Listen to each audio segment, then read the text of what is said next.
NATO Secretary General had a strong message for North Korea. Speaking at a press conference in Seoul, Jens Stoltenberg highlighted although peaceful means to resolve the nuclear crisis is preferred, NATO and its member nations are ready and determined to respond to any military provocations. Kwon Jang-ho has our top story. Concluding a week-long trip to South Korea and Japan, the NATO Secretary-General held a press conference in Seoul expressing the international military body's determination to face up to North Korea's continued nuclear and ballistic missile provocations. NATO takes that threat very seriously. The alliance maintains a strong deterrence posture. We have the capabilities and resolve to respond to any aggression. However, he stressed that sanctions remain the best alternative to using force, saying doing nothing would be irresponsible, but military action would have devastating consequences.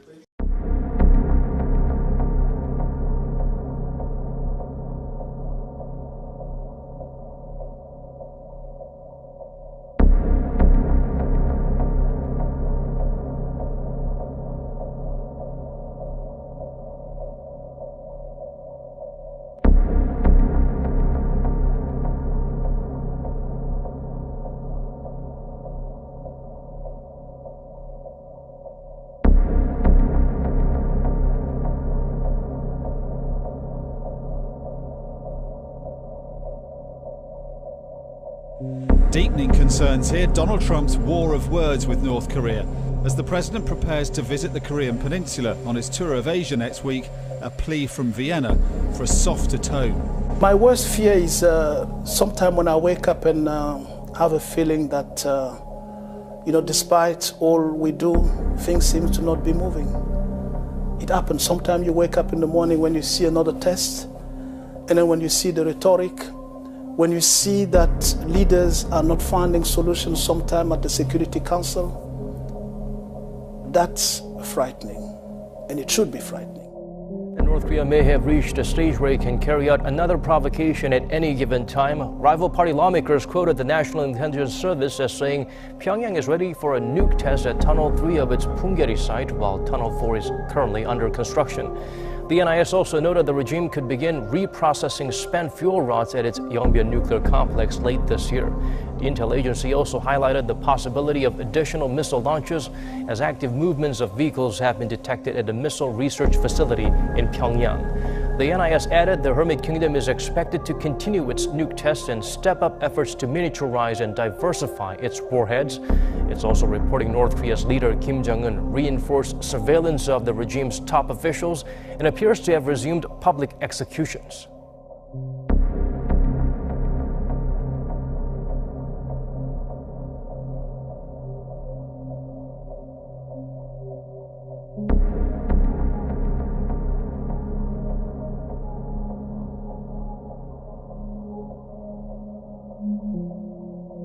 Really, what is going on is a very nasty and deliberate strategy to do the following: to create a circumstance where for the U.S. to pursue its treaty obligations in its relationship to South Korea, we would have to expose civilian populations, whether in Los Angeles or Seattle or Lower Manhattan, I suppose, that we would have to expose civilian populations to danger if we fulfilled our obligations to South Korea to come to their aid in the event of a conflict. And that is brutal. It's unrealistic in a number of ways, but it also is a calculation which has a kind of diabolical quality to it that could put us in a position of not wanting to fulfill those requirements and therefore decouple us from the South Korean relationship.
If North Korea takes actions that threatens the South Korean forces or our own forces, then that will be met with an appropriate response.